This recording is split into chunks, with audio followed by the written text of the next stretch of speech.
வணக்கம். Last week Nifty பாசிட்டிவாக close ஆயிருக்கு.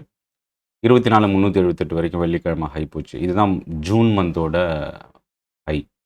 பட் ஆனால் அந்த லெவலில் சர்வைவ் ஆகலை. க்ளோசிங்கில் இறங்கி டே லோவில் முடிஞ்சிருந்தாலும் டே சார்ட் பொறுத்த வரைக்கும் 95 பாயிண்ட் நிஃப்டி பாசிட்டிவாக க்ளோஸ் ஆயிருக்கு. நியர்லி 90 பாயிண்ட் பேங்க் நிஃப்டி டவுனில் முடிஞ்சிருக்கு. லாஸ்ட் வீக்கில் ரொம்ப ஸ்ட்ரகிள் பேங்க் நிஃப்டியில் இருந்தது. ப்ரைவேட் செக்டார் பேங்க்ஸில் பெரிய அளவுக்கு நெகட்டிவ் இல்லைனாலும் பிஎஸ்யூ பேங்க்ஸோட வீக்னஸ் லாஸ்ட் வீக் பேங்க் நிஃப்டியில் ஒரு ப்ராஃபிட் புக்கிங் சொல்லலாம். ஏன்னா இந்த ஜூன் மந்தோட பிகினிங்கில் ஓவரால் வீக்கில் ஃபஸ்ட்டு வீக்கில் பார்த்திங்கன்னா 4% பேங்க் நிஃப்டி இன்க்ரீஸ் ஆச்சு. பட் அதுக்கப்புறம் தொடர்ந்து ஒரு கன்சாலிடேஷன் நடந்துகிட்ருக்கு 3வது வாரமாக. ஸோ வரப்போகிற வாரம் பேங்க் ஸ்டாக்ஸுக்கு ரொம்ப ஒரு இம்பார்ட்டன்ட் வீக். 2 விஷயம் ரொம்ப முக்கியமாக கவனிக்கலாம். ஒன்று, ஃபெட்ரலோட மீட்டிங் மினிட்ஸ் அப்டேட் பண்ணுறாங்க.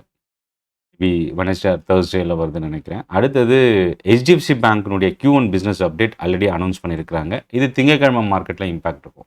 ஸோ இந்த 2 விஷயந்தான் நம்ம மண்டே மார்க்கெட்டில் கவனிக்க வேண்டியது.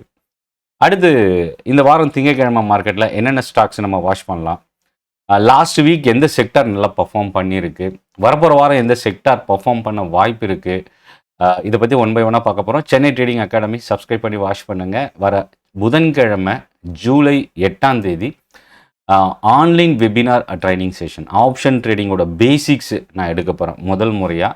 ஸோ பிகினர் நீங்கள் ஆப்ஷன்ஸை ஃபஸ்ட்டு ஸ்டெப்லேருந்து லேர்ன் பண்ணிக்கணுன்னா இந்த செஷனை மிஸ் பண்ணிடாதீங்க. லிங்க் டிஸ்கிரிப்ஷனில் இருக்குது. இப்போது வீடியோக்குள்ளே போகலாம். ஸோ நான் ஃபஸ்ட்டு நிஃப்டியிலேருந்து டே சார்ட்லேருந்து நான் எடுக்கிறேன். 93 point bank Nifty down, Nifty 95 point plus. ஏன் இந்த ஸ்ட்ரகிள் பேங்க் நிஃப்டிலனா, பிஎஸ்யூ பேங்க்ஸோட Q1 பிஸ்னஸ் அப்டேட் வந்தது லாஸ்ட் வீக். இது பெரிய அளவுக்கு கை கொடுக்கல, பெரிய ஸ்ட்ரகிளும் இருந்தது. முக்கியமாக பேங்க் ஸ்டாக்ஸ் வீக் ஆனதுக்கு இந்த Q1, அதாவது ஏப்ரல் மே ஜூன் இந்த 3 மாதத்தோட குவார்ட்டர்லி ரிசல்ட் இப்போ இந்த ஜூலை ஃபஸ்ட் வீக்லேருந்து ஸ்டார்ட் ஆகுது. வரப்போகிற வாரம் டிசிஎஸோட குவார்ட்டர்லி ரிசல்ட் இருக்குது, தேர்ஸ்டே நினைக்கிறேன். ஸோ இந்த குவார்ட்டர்லி ரிசல்ட்டோட எதிர்பார்ப்பு தான் இந்த பேங்க் நிஃப்டியில் ப்ராஃபிட் புக்கிங்கும் டர்ன் ஆகிருக்கு, செல்லிங் ப்ரெஷர் பிஎஸ்யூ பேங்க்ஸ்லையும் டர்ன் ஆகிருக்கு. ஆனால் இதில் இன்னொரு விஷயம் என்னென்னா, ஹெவி வெயிட் ப்ரைவேட் செக்டார் பேங்க்கான ஹெச்டிஎஃப்சி பேங்க்கோட Q1 பிஸ்னஸ் அப்டேட் தான் திங்கட்கிழமை மார்க்கெட்டை ட்ரைவ் பண்ண வாய்ப்பு இருக்குது. இதில் இன்னொரு விஷயம், ப்ரோக்கரேஜஸோட அப்டேட் ஹெச்டிஎஃப்சி பேங்க்குக்கு என்ன கொடுக்க போகிறாங்கன்ற ஒரு கொஷின் மார்க் இருக்குது. வெயிட் பண்ணி பார்க்கலாம். இப்போது வீக்லி பேசிஸில் என்ன நடந்திருக்கு, நிறைய செக்டார்ஸில் வந்து பார்த்திங்கன்னா ஸ்ட்ரகிள் ஒரு பக்கம் இருந்தாலும், இன்னொரு பக்கம் பார்த்திங்கன்னா ஒரு அவுட் பர்ஃபார்மிங் இண்டெக்ஸ் லாஸ்ட் வீக்னா அது ரியல்டி இண்டெக்ஸை சொல்லலாம். கிட்டத்தட்ட 7.8% ஒரே வாரத்தில் இந்த 5 நாளில் மட்டும் இன்க்ரீஸ் ஆகிருக்கு. இண்டெக்ஸே 7.8% இன்க்ரீஸ் ஆகிருக்கு 5 நாளில். அப்படின்னா ஸ்டாக்ஸோட பர்ஃபார்மன்ஸ் சொல்லவே தேவையில்லை. 2வது இடத்துல அவுட் பர்ஃபார்மிங் இண்டெக்ஸில் பார்த்திங்கன்னா ஃபார்மா செக்டார் தான் லைம்லைட்டில் இருந்தது லாஸ்ட் வீக்கில். 3% இன்க்ரீஸ் ஆகிருக்கு. ஹெல்த்கேர் இண்டெக்ஸும் நியர்லி 3%. இதுக்கு அடுத்த இடத்துல ப்ராட் மார்க்கெட்டுக்குள்ளே வரும்பொழுது small cap 100 index 2% positive. FMCG, consumer goods இது எல்லாமே வந்து நியர்லி 1 to 2% பாசிட்டிவாக இருந்தது. ஐடி ஒரு பெரிய ஃபாலில் இருந்து ரெக்கவரி ஆனாலும், வியாழன் வெள்ளி இந்த 2 நாளுமே ஒரு ஸ்ட்ராங்கான பையிங் இருந்தாலும், ஃபாலில் இருந்து ரெக்கவரி ஆனதுனால 0.4% மட்டுமே பாசிட்டிவாக க்ளோஸ் ஆகிருக்கு ஓவரால் வீக்கில்.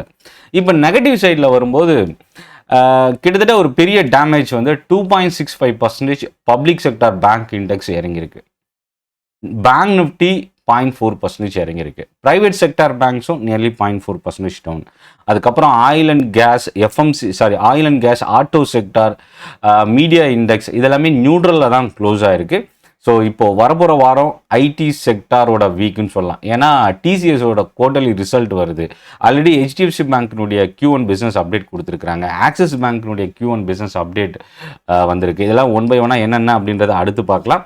இப்போ இந்த குவார்ட்டர்லி ரிசல்ட்டுன்னு பார்த்தீங்கன்னா, TCS, Anand Rathi wealth management, GM breweries, L and T finance, Elecon engineering, DMart, L and T Infotech Mindtree, Avantel இந்த ஸ்டாக்ஸ் தான் வர மண்டேலேருந்து ஃப்ரைடே வரைக்கும் ரிசல்ட் அனௌன்ஸ் பண்ண போகிறாங்க. இதில் ரொம்ப முக்கியமாக கவனிக்கக்கூடிய 2 ஸ்டாக் என்ன அப்படின்னா, ஐடி செக்டாரில் இருந்து எல்என்டி இன்ஃபோடெக் மைண்ட்ரி, டிசிஎஸ் இந்த 2 ஸ்டாக் ரொம்ப இம்பார்ட்டன்ட். அடுத்தது டிமார்ட். டிமார்ட்டில் என்ன பிரச்சனைனா, வியாழன் வெளியில் மட்டும் பார்த்தீங்கன்னா இந்த ஸ்டாக் 8% கிட்ட ஃபால் ஆயிருக்கு. Q1 பிஸ்னஸ் அப்டேட்டு, ப்ரோக்கரேஜோட நியூஸ் இதெல்லாமே ஒரு பெரிய பாதிப்பு ஏற்படுத்தியிருக்கு. ஸோ டிமார்ட் இந்த ஃபால்ல இருந்து ரெக்கவர் ஆகுமா இந்த குவார்ட்டர்லி ரிசல்ட் மூலயமா, இல்லை இந்த ரிசல்ட் கை கொடுக்காம போனால் இன்னும் பெரிய அளவுக்கு வீக்னஸ் கிரியேட் ஆகுமா அப்படின்றத நம்ம வெயிட் பண்ணி பார்க்கலாம். ஸோ இன்வெஸ்டர்ஸ் இல்லை positional traders, DMart, L and T Infotech Mindtree, TCS இந்த மாதிரி ஸ்டாக்ஸ்லாம் அதிகமான மொமெண்டம் இருக்கிறதுனால ரிஸ்க்கும் கொஞ்சம் அதிகமாக இருக்க வாய்ப்பு இருக்குது. இப்போ அடுத்தது குளோபல் மார்க்கெட் பக்கம் வரலாம். இண்டிபெண்டன்ஸ் டேக்காக வெள்ளிக்கிழமை ட்ரேடிங் ஹாலிடே அமெரிக்காவில். ஸோ லாஸ்ட் வீக்கில் 4 ட்ரேடிங் செஷன் தான் நடந்திருக்கு. ஆனால் ஓவரால் இந்த 4 செஷனில் மட்டும் வீக்கில் கிட்டத்தட்ட 2% அமெரிக்காவோட மார்க்கெட் இன்க்ரீஸ் ஆகிருக்கு. டவ் ஜோன்ஸ் இண்டஸ்ட்ரியல் ஆவரேஜ் பார்த்திங்கன்னா ரெக்கார்ட் ஹையில் க்ளோஸ் ஆகிருக்கு. S&P 1.8%, நாஸ்டாக் இண்டெக்ஸ் பெரிய அளவுக்கு வீக்னஸ் இருந்த இந்த இண்டெக்ஸு கிட்டத்தட்ட இந்த எல்லா இண்டெக்ஸுமே ஆல்மோஸ்ட் நியர்லி ரெக்கார்ட் ஹை கிட்ட தான் இருக்குது. நாஸ்டாக் 2% மேலே இன்க்ரீஸ் ஆகிருக்கு. ஸோ இப்போ அமெரிக்காவில் ரொம்ப இம்பார்ட்டன்ட் டேட்டா வரப்போகிற வாரத்தில் என்னென்னலாம் இருக்குதுன்னு பார்த்தீங்கன்னா, ஃபெடரல் ஏற்கனவே அவங்களோட மீட்டிங் மினிட்ஸை வந்து அப்டேட் பண்ணுறாங்க புதன்கிழமை நைட்டு. அப்போது இதோட இம்பேக்ட்டு வியாழக்கிழமை ஏஷியன் மார்க்கெட்லேயும் நம்ம மார்க்கெட்லேயும் இருக்க வாய்ப்பு இருக்குது. யூஎஸ் ஜாப்லெஸ் கிளைம் வியாழக்கிழமை நைட்டு இருக்குது. ஸோ அப்போ வியாழக்கிழமை நைட்னா வெள்ளிக்கிழமை குளோபல் மார்க்கெட்டில் ரிஃப்ளெக்ஷன் இருக்கும். ஸோ அப்போது அமெரிக்கா ஈரானோட பேச்சுவார்த்தை மறுபடியும் தொடங்குறது வெள்ளிக்கிழமை ஈவினிங். ஸோ அது வந்து அதுக்கு அடுத்த வாரம் தான் அதோட இம்பேக்ட் இருக்கும். ஸோ அப்போ என்னென்னா புதன்கிழமை, வியாழக்கிழமை, வெள்ளிக்கிழமை இந்த 3 நாளுமே ரொம்ப இம்பார்ட்டன்ட் வீக் குளோபலாக பார்க்கும்போது. அடுத்து நம்ம டொமஸ்டிக் பக்கம் வரும்பொழுது ஐஎம்டி ரெயின்ஃபாலோட டேட்டா வந்து ரொம்ப ஹெவியாக இந்தியாவில் இருக்குன்னு கொடுத்துருக்குறாங்க. ஃபர்டிலைசர், அக்ரிகல்ச்சரல் ஸ்டாக்ஸு இந்த வாரம் நம்ம கவனிக்கலாம். எஃப்ஐஎஸ் வந்து பையராக டர்ன் ஆகிருக்கிறாங்க. வெள்ளிக்கிழமை 1355 கோடி ரூபா அளவுக்கு எஃப்ஐஎஸ் பை பண்ணியிருக்கிறாங்க. டிஏஎஸ் 1953 கோடி ரூபா அளவுக்கு நியர்லி செல் பண்ணியிருக்கிறாங்க. இதில் நெகட்டிவான ஒரு டேட்டா என்னன்னா, ஃபாரெக்ஸ் ரிசர்வோட டேட்டா இந்த வாரம் வெள்ளிக்கிழமை அனௌன்ஸ் பண்ணது. ரிசர்வ் வந்து குறைஞ்சிருக்கு. ஸோ இது வந்து ஒரு ஸ்லைட் நெகட்டிவ் அப்படின்னு சொல்லலாம். ரொம்ப முக்கியமான ஒரு நியூஸ் அப்படின்னா, பிரைம் மினிஸ்டர் மோடியோட புது திட்டம் ராஜஸ்தானில் அனௌன்ஸ் பண்ணியிருக்கிறாங்க. 1,06,000 கோடி ரூபா அளவுக்கு. இது எந்தெந்த செக்டாருக்கான திட்டம் அப்படின்னா, எரிசக்தி, விமான போக்குவரத்து, வாட்டர் மேனேஜ்மெண்ட். ஸோ அப்போது ராஜஸ்தான் ரிஃபைனரி மூலயமாவும் ஜோத்பூர் விமான நிலையம் நியூ டெர்மினல் வந்து லான்ச் பண்ணியிருக்கிறாங்க. விக்ஷித் உடான் திட்டம் வந்து லான்ச் பண்ணியிருக்கிறாங்க. ஸோ அப்போது என்னென்னா இதெல்லாமே இந்த இண்டஸ்ட்ரி ரிலேட்டட் ஸ்டாக்ஸ் வந்து நம்ம மண்டே மார்க்கெட்டில் கவனிக்கலாம். அடுத்தது மும்பையில் ஹெவி ரெயின். ஸோ நம்ம டெலிவிஷனில் பார்த்துருப்போம். ரொம்ப ஒரு ஃப்ளட் வந்து பார்த்திங்கன்னா கம்ப்ளீட்டாக மும்பையை வந்து லாக் பண்ணியிருக்கு அப்படின்னு சொல்லலாம். ஸோ இங்கே ஸ்டாக் மார்க்கெட்டுக்கு இதனால் என்ன இம்பேக்ட்னா, மும்பை பேஸ்டு கம்பெனிஸ்க்கு அவங்களோட பிஸ்னஸ் இம்பேக்ட்டு கண்டிப்பாக வரும். இது முதல் விஷயம். மகாராஷ்டிரா, மும்பை ரிலேட்டட், அதாவது ஹெட் ஆஃபீஸ் வந்து மகாராஷ்டிரா, மும்பையில் இருக்கிற கம்பெனிஸ்க்கு இது கொஞ்சம் ரெஸ்ட்ரிக்ஷன்ஸ் இருக்கிறதுக்கு வாய்ப்பு இருக்குது. ரெண்டாவது ஸ்டாக் எக்ஸ்சேஞ்சஸ் என்எஸ்சி, பிஎஸ்சி மும்பையில் இருக்குது. ஸோ அப்போ என்னென்னா இது வந்து கொஞ்சம் ஒரு ஸ்ட்ரகிளான விஷயம். இது இப்படியே முடியுது அப்படின்னா இதனால் பெரிய இம்பேக்ட் இருக்க வாய்ப்பு இல்லை. பட் இந்த ரெயின்ஃபால் இன்னும் ஹெவியாக கண்டினியூ ஆகுது அப்படின்னா கண்டிப்பாக வரப்போகிற வாரத்தில் அது ஸ்டாக் மார்க்கெட்டில் ரிஃப்ளெக்ட் ஆகிறதுக்கு வாய்ப்பு இருக்குது. எஃப்எம்சிஜி செக்டார் மண்டே கவனிக்கலாம். காட்ரேஜ் கன்சியூமரோட Q1 பிஸ்னஸ் அப்டேட் கொடுத்துருக்குறாங்க. இதில் ரொம்ப முக்கியமானதுன்னா மோர் தென் 10%க்கு மேலே க்ரோத் இருக்கும்னு எதிர்பார்ப்பு. இது ஒரு பாசிட்டிவ் கமெண்ட்டாக பார்க்கலாம் மேனேஜ்மெண்ட்டு. HDFC பேங்க்கினுடைய Q1 பிஸ்னஸ் அப்டேட்டு 15%க்கு மேலே அட்வான்சஸ் வந்து கிராஸ் அட்வான்ஸ் இன்க்ரீஸ் ஆகிருக்கு. டெபாசிட்ஸ் 14.7% கொடுத்துருக்குறாங்க. அதுக்கு அடுத்தது ஆக்சிஸ் பேங்க்கு 18.8% கிராஸ் அட்வான்சஸ் இன்க்ரீஸ் ஆகிருக்கிறதா மென்ஷன் பண்ணியிருக்கிறாங்க. Total deposit 18%. ஸோ ஆக்சிஸ் பேங்க்கோட க்ரோத் பர்சன்டேஜ் வைஸ்ன்னு பார்க்கும்போது ரொம்ப பாசிட்டிவாக கொடுத்துருக்குறாங்க. கோட்டக் மஹிந்திரா பேங்க்கும் அட்வான்சஸ் நியர்லி 15% அப்டேட் பண்ணியிருக்கிறாங்க. ஏயு ஸ்மால் ஃபினான்ஸ் பேங்க்கு 24% டெபாசிட்ஸ் வந்து இன்க்ரீஸ் ஆகிருக்கிறதா மென்ஷன் பண்ணியிருக்கிறாங்க. லோன் புக் 23% இன்க்ரீஸ் ஆகிருக்கிறதா மென்ஷன் பண்ணியிருக்கிறாங்க. ஏயு ஸ்மால் ஃபினான்ஸ் பேங்க்கும் எதிர்பார்த்ததை விட ஒரு பெட்டரான Q1 அப்டேட் இது. ஆர்பிஎல் பேங்க்கு அட்வான்சஸ் வந்து 21% இன்க்ரீஸ் ஆகிருக்கு. 1,17,000 கோடி ரூபா அளவுக்கு. டெபாசிட்ஸ் 11%. ஆர்பிஎல் பேங்க் கவனிக்கலாம். அடுத்து எஸ் பேங்க்கு நியர்லி 18%. ஐடிபிஐ பேங்க் வந்து 15% கிட்ட கொடுத்துருக்குறாங்க.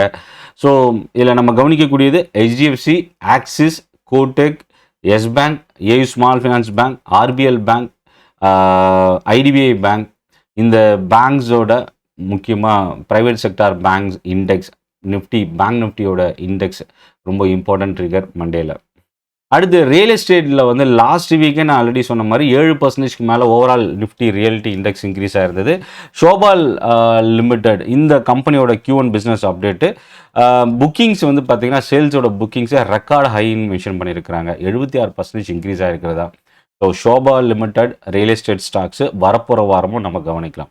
இப்போதைக்கு இந்த 2026 ஹை கிட்ட நிஃப்டி ரியல்டி இண்டெக்ஸு ரைஸ் ஆகிருக்கு.